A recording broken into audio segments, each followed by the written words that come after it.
We have been seeing the FAFO train making its way around the country, where we've got MAGA supporters coming out and saying that, hey, that is not what I voted for. And now I think we're kind of seeing a different version of that playing out with a Supreme Court justice of the United States. We had John Roberts recently come out and issue a rebuke against Donald Trump. And I was just thinking to myself, like, did he really not see this coming? John Roberts is the person who wrote the immunity decision. He gives Trump wide deference to go out there and break a ton of laws, and as long as he is acting under his official capacity as the president, well, we can't even question him about it. But now that Donald Trump is coming out and attacking the judiciary and calling for the impeachment of a federal judge, well, John Roberts thinks he needs to come out and say something because this administration is about to go rogue, if they haven't already. And for those of you that haven't seen that memo, I want to play it for you here, but then I want to talk to you about how this Trump administration is just doubling down on these very heinous attacks. And if you guys do appreciate my work, please do remember to subscribe. This prompted the extraordinary statement from the Chief Justice of the Supreme Court, actually the Chief Justice of the United States, John Roberts. For more than 2 centuries, it has been established that impeachment is not an appropriate response to disagreement concerning a judicial decision. The normal appellate review process exists for that purpose. So this is a pretty extraordinary thing. Supreme Court justices do not like coming out and just meddling in things for the sake of it. And for those of you that need a quick recap as to what is going on here, Donald Trump is trying to use wartime powers under the false pretense that we are being invaded by Venezuelan migrants. And then he is using that as a pretext to go ahead and take away due process rights, start rounding these people up, putting them on planes, and then shipping them to El Salvador. And when a federal judge looked at this, he said, hey, this doesn't look right. We need to go ahead and pause what you are doing here because it really does look unlawful. And because the Trump administration was so perturbed that a federal court judge was carrying out his constitutional duties, well, the Trump administration just started attacking him. And instead of maybe heeding the words of John Roberts here, they have continued to just double down on their attacks. Now, here is Caroline Leavitt being asked whether or not these flights are going to continue, even though the judge told you to stop. Sure. Thank you. So given the back and forth with this U.S. District Judge and the administration's use of the Alien Enemies Act, does the president plan to send new and additional flights of Venezuelan gang members, now designated as foreign terrorists, from the U.S. to El Salvador or elsewhere? Can Americans expect to see those flights sometime soon? Americans can absolutely expect to see the continuation of the mass deportation campaign that has been successfully led by this president, Secretary of Homeland Security Kristi Noem, and also our Secretary of State, Marco Rubio. Since you brought up the judges, I would like to point out that the judges in this country are acting erroneously.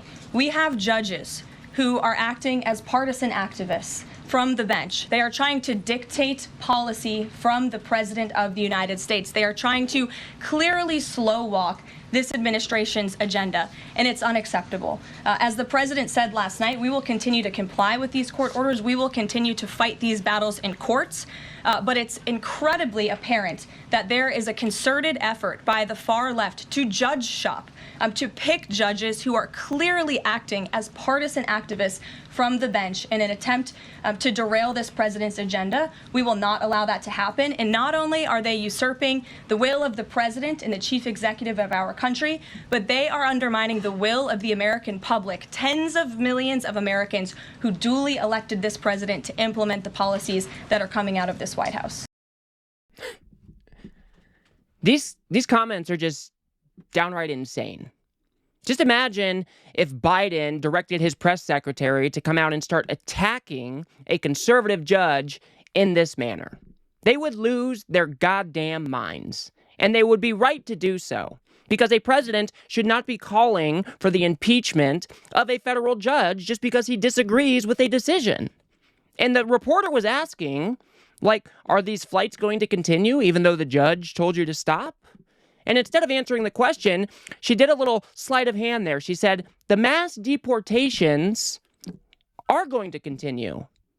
They're kind of weaseling around that a little bit because they know they are in legal jeopardy with what they are trying to do with these flights to El Salvador. But for her to come out and accuse these people of being Democrat operatives or whatever the hell she just said is downright insane. This should not be tolerated by anybody. And that is why John Roberts felt the need for him to come out and speak out against what the Trump administration is saying. And Caroline Leavitt was asked, okay, the mass deportation efforts are going to continue, but what about the specific flights? Just like you were asked about. Actually, you said the mass deportation campaign would continue, but she asked about the flights specifically. Will those flights to El Salvador continue while this case is being appealed? We don't have any flights planned specifically, but we will continue with the mass deportations.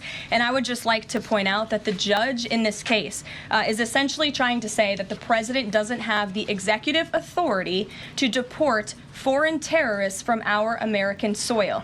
That is an egregious abuse of the bench.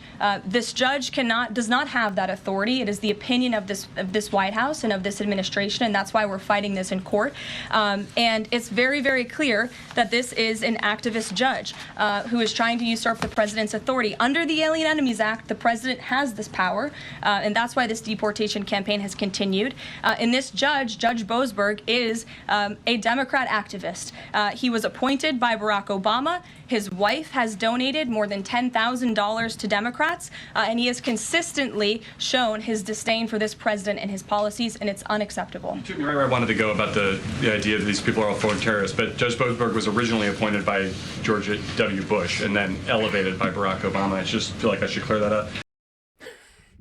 I really love that the reporter is fact-checking her on the spot because these comments are just absolutely unhinged.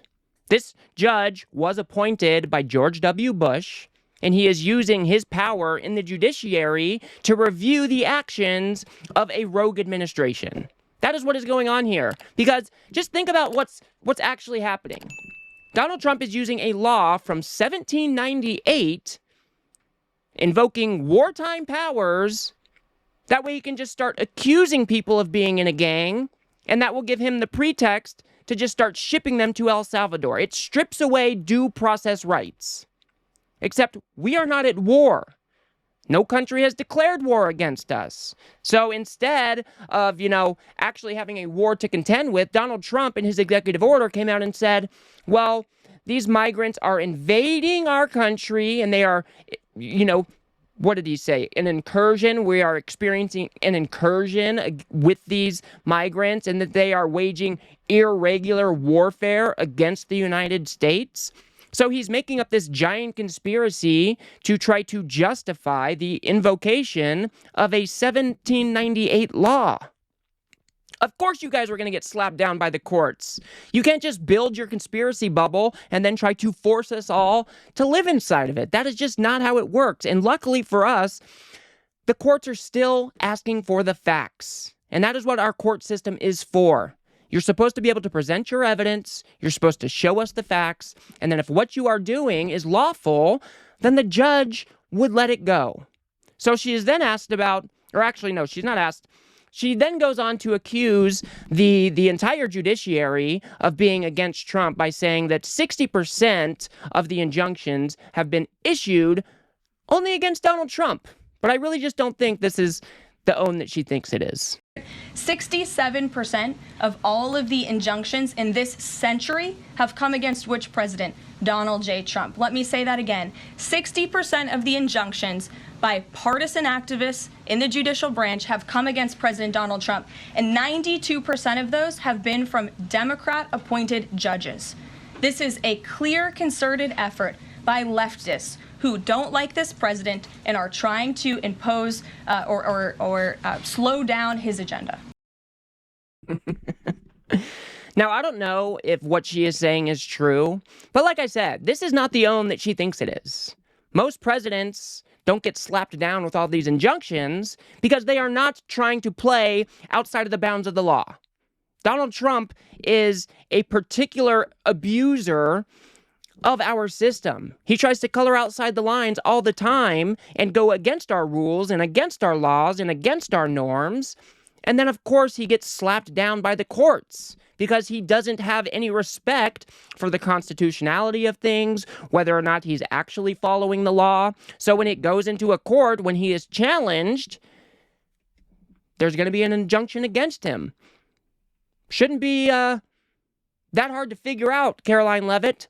But again, these people, they just do not care. They do not have any respect for the system. She's then asked about, whether it'd actually be worth trying to impeach these judges, because if you guys don't know, it takes, I think, a 67-person vote in the Senate, which is just not feasible in this political environment. So, given that, do you think it's a good use of Congress's time and the president's political capital to try to impeach and remove a federal judge, which would take 67 votes you're unlikely to get in the Senate? Well, look, the president has made it clear that he believes this judge in this case should be impeached, and he has also made it clear that he has great respect for the Chief Justice John Roberts, and it's incumbent upon the Supreme Court to rein in these activist judges. These partisan activists are undermining the judicial branch by doing so. We have co-equal branches of government for a reason, and the president feels very strongly about that. This is just so pernicious. She's signaling to 3 co-equal branches of government, but then when the judiciary is exercising their equal branch of power, then you're calling on the impeachment of the federal judge that is trying to rein this rogue president in. I mean, these people are just disgusting. Donald Trump is going out there and trying to invoke wartime powers. He's trying to strip due process rights from people he accuses of being in a gang, and that's important. He can just accuse somebody and then have them removed. He doesn't need to prove it. He hasn't proved it, and that is a very slippery slope for our country. We have due process rights for a reason. Do you want him to be able to accuse you of being a domestic terrorist just because you're standing in front of a Tesla dealership protesting? It is important that we have these co-equal branches of government. And when a federal judge comes along and said, hey, what you're doing here doesn't look right, well, the president, the executive branch, should be abiding by those declarations. But instead, the Trump administration is just going on to attack any judge that they feel is going against them, and then accusing them of being part of some huge conspiracy to try to usurp Donald Trump's power, acting like they're part of some huge mob of lefty freaks that are just trying to stand in the way of this administration. These people are authoritarians. They are trying to muddy the waters. When they go into court and they are asked to prove the things that they are asked to prove, they are now stonewalling the judges, saying, oh, well, this is national security sensitive, so we can't tell you that. The first day in court, the government's lawyers didn't have any answers, so he had to schedule another hearing. So these people are just bad faith actors. Donald Trump wants to be able to point at something and say, get that done, and then it gets done. He has no respect for our rules and our laws and our Constitution. And when a judge steps up and says, hey, this looks illegal, the Trump administration just cannot handle it because, of course, we know he wants to be a king. So we will definitely be keeping an eye on this, but I will leave it there for now. If you guys got anything out of this video, please do remember to smash that like button and subscribe. Maybe share it with a friend or two. I'd very much appreciate that. We've got to build something here on the left that adequately pushes back against this right-wing media ecosystem and all of this MAGA brain rot that currently exists in our society. So if you like what I do here, please do remember to hit that subscribe button. It is free. And if you guys want to get a little bit better breakdown about these deportation flights without due process, go ahead and watch that video on the screen now. Otherwise, I'll see you guys on the next one.